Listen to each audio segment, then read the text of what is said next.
Hi everyone, this is Shirley from Shirley's World. I'm having my second cup of coffee, so I thought I would show you some of the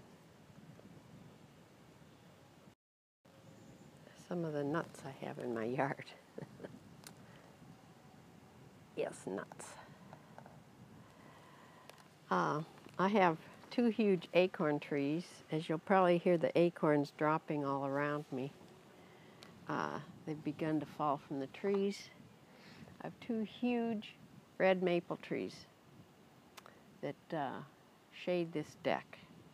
So I have lots and lots of acorns that fall. And everybody knows what acorns look like. You know, these cute little acorns.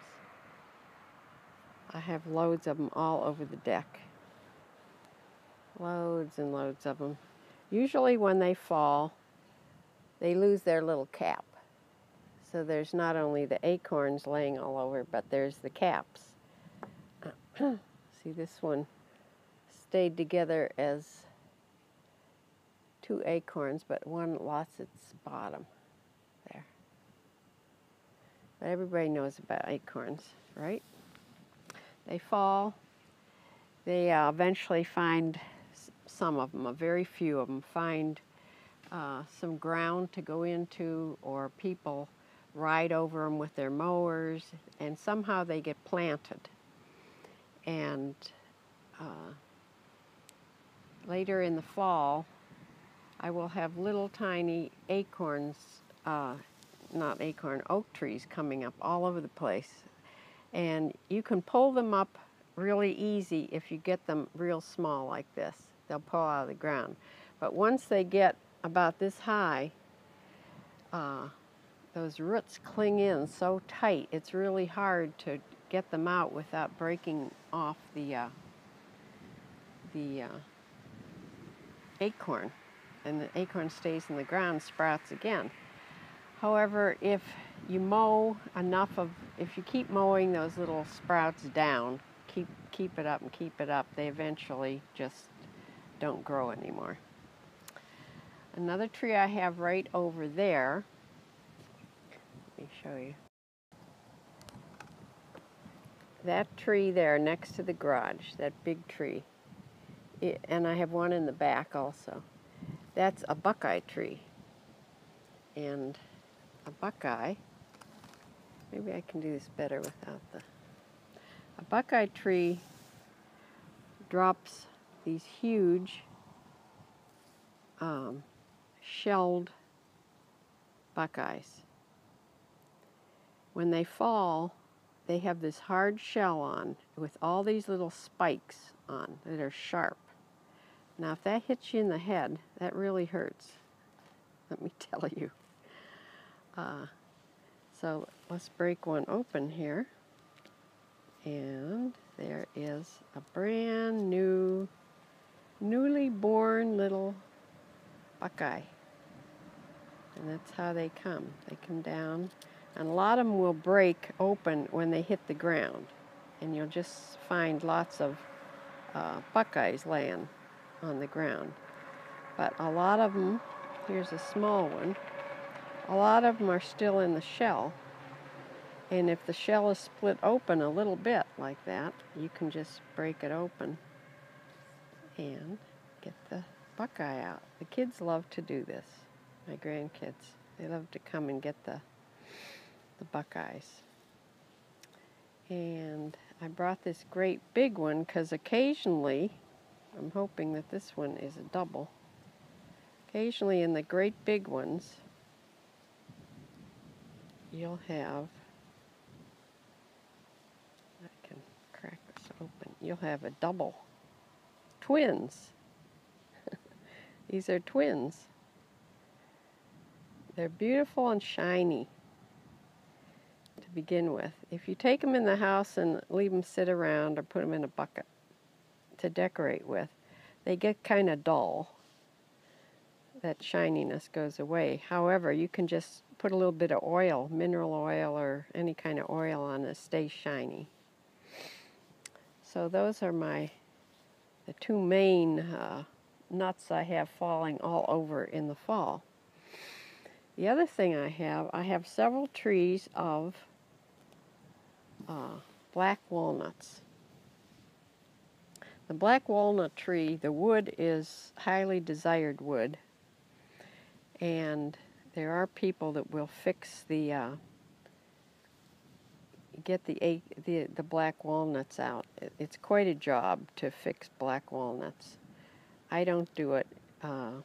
If I would crack this open and get the black walnut out, my hands would be just black. Because if you mess with these too much, this is dried, pretty much dried.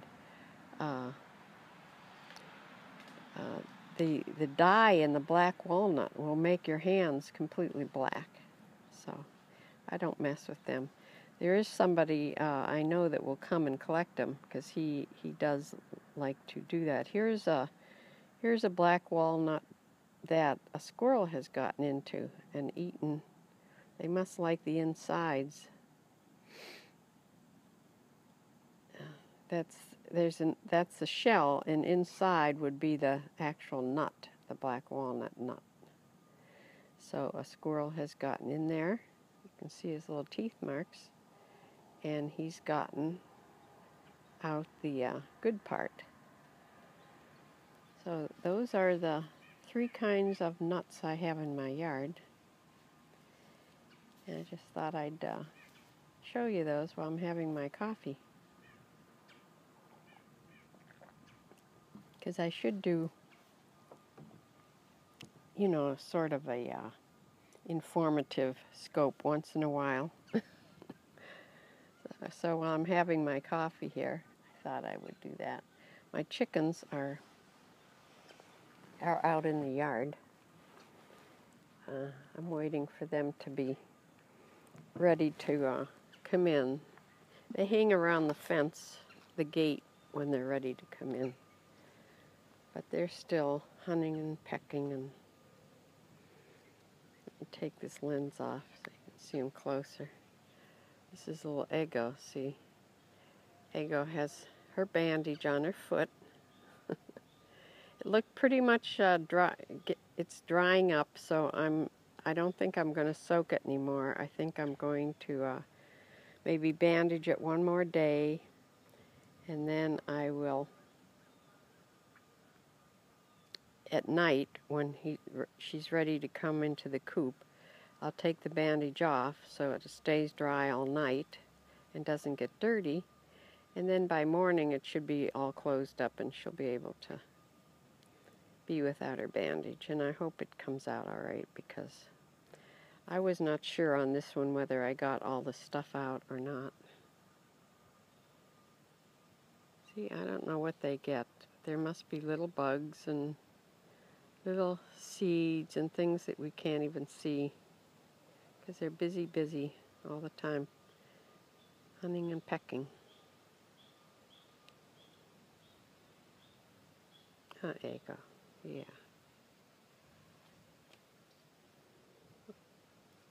Eggo has not been happy with me doing her leg. And the more I've done it, the more she's learned that that's what I'm coming to do, and she runs faster from me, and she is stronger. She fights with me. She fights with me stronger. This is Molly. She hasn't started to molt yet, so she's still looking good. She's the only one giving me eggs. I'll show you a couple that's how they look when they're molting. This is Martha. See, Martha has, her feathers are sort of coming out all over the place. They start to molt around their neck a lot, and their necks get real thin and scraggly looking. I don't know where. Here's,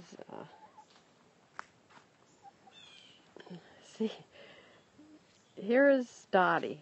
She has no tail feathers left. She's molted them away. Her new ones will be growing in soon. And her neck looks all skinny.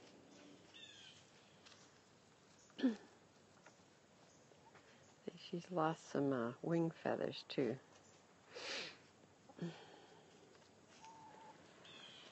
But they go through this every fall, and Molly is doing it. She's starting late. She hasn't started at all yet, so we'll see. When she starts, I won't get any eggs for a while at all. Little Eggo. Eggo is molting. She doesn't look it, but she is. She's losing feathers. So I'll say bye for now, and I'll be on later doing something or other. So be good, everybody.